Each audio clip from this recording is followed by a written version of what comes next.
She reignited the debate around assisted dying last year when Dame Esther Rantzen revealed that she signed up to Dignitas, the Swiss assisted dying clinic. Here is a reminder of Esther's story. She shot to fame as the presenter of That's Life.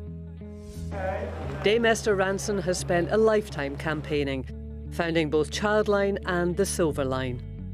Today is, for me, and indeed for all of us who were present when the idea of Childline was born, a miracle. But after being diagnosed with stage 4 lung cancer, Dame Esther revealed in November that she's considering assisted dying. You know, I have joined Dignitas. I have, in my brain, thought, well, if the next scan says nothing's working, I might buzz off to Zurich.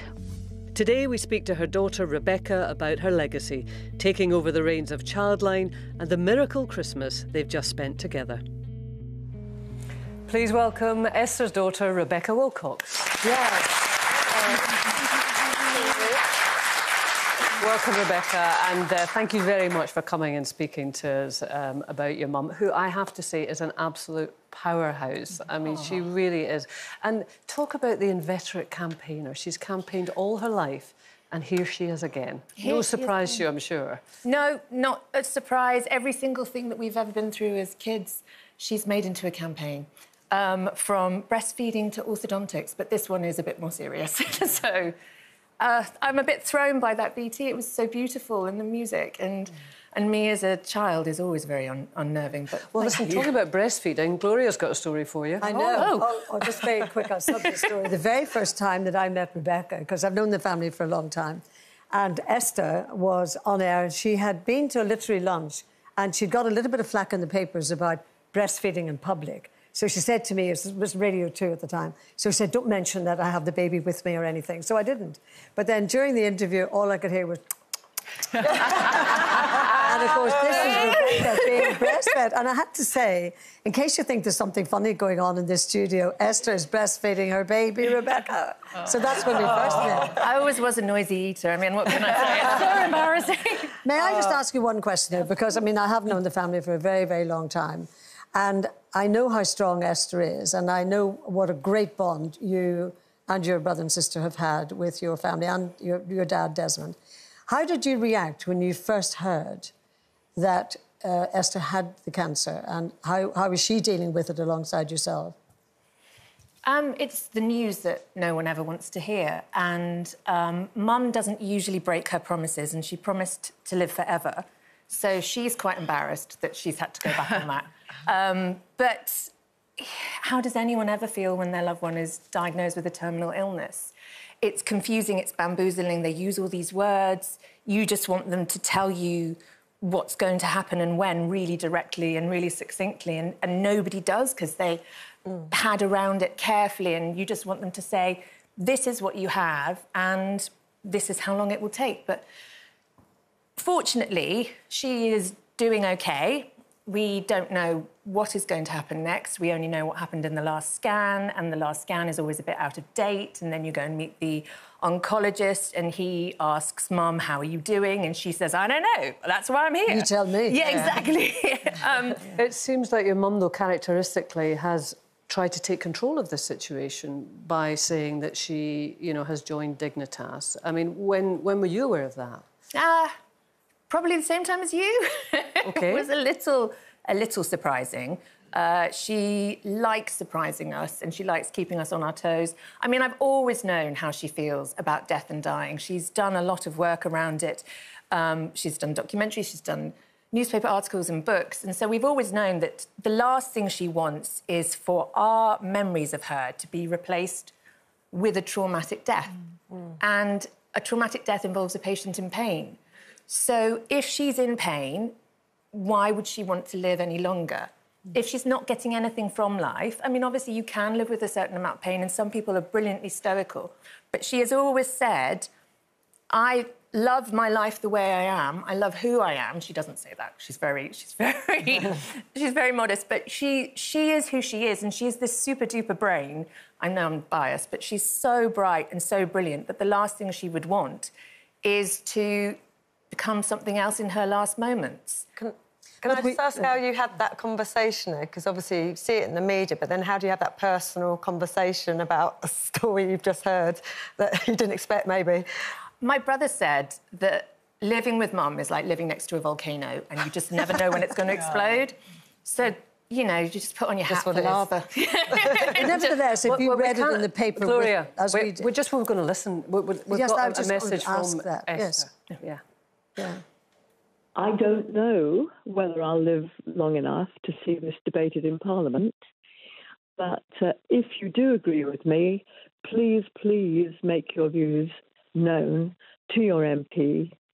And for those who disagree, maybe on religious principles or maybe because they're professionally absorbed in palliative care and believe that this goes against what they practice in medicine, can I just say all we ask for is the choice. That's all we're asking for.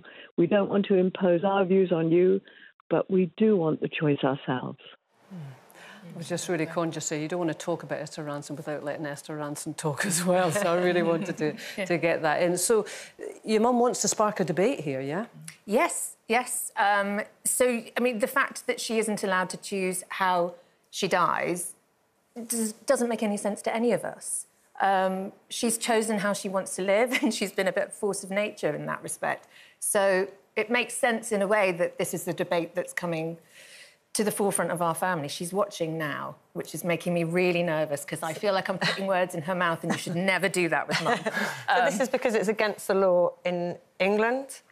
Yes. Well, in the United Kingdom. In the UK? Yes. So this is why she's chosen to go to Switzerland, is that right? Because I didn't really know what that process was. You could be charged for assisting in a murder of Esther Rantzen. Dame Kelly, you may not be Dame after that, if you did that.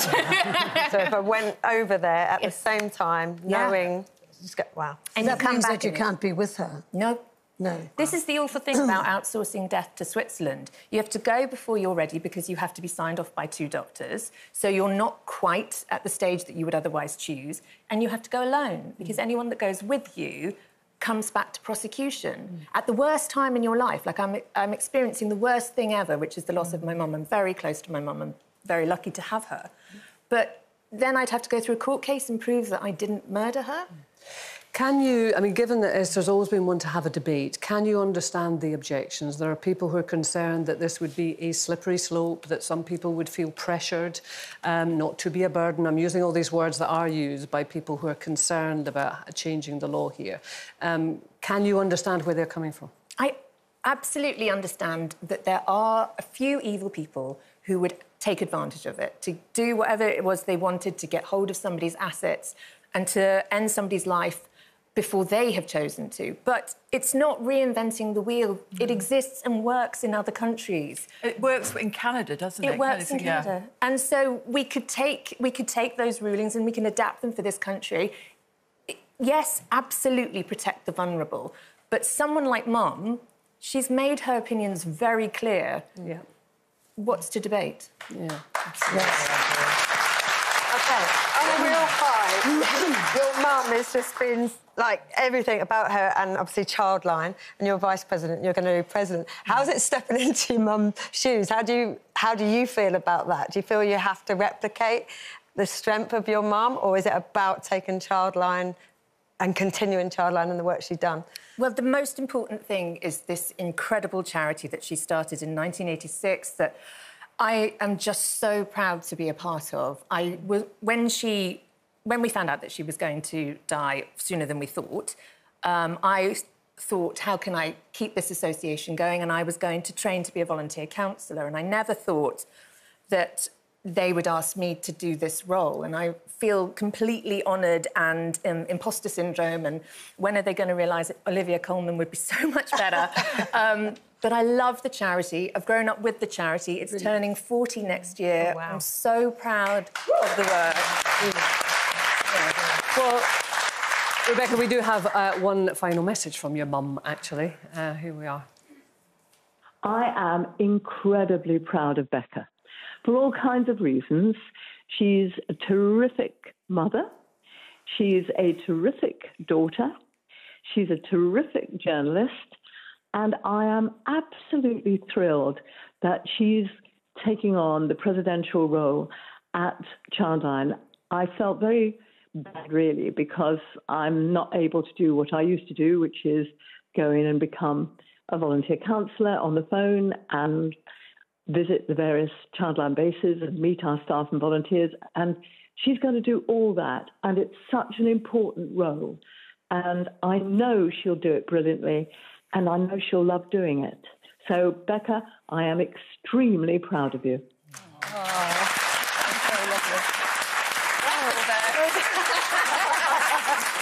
You know what? It sounds like you're the perfect person to take on the role. Oh, well, thank you. I don't feel that I could do anything at all in relation to how brilliant she's been, but I just want to do my best. OK. Well, Rebecca, listen, thank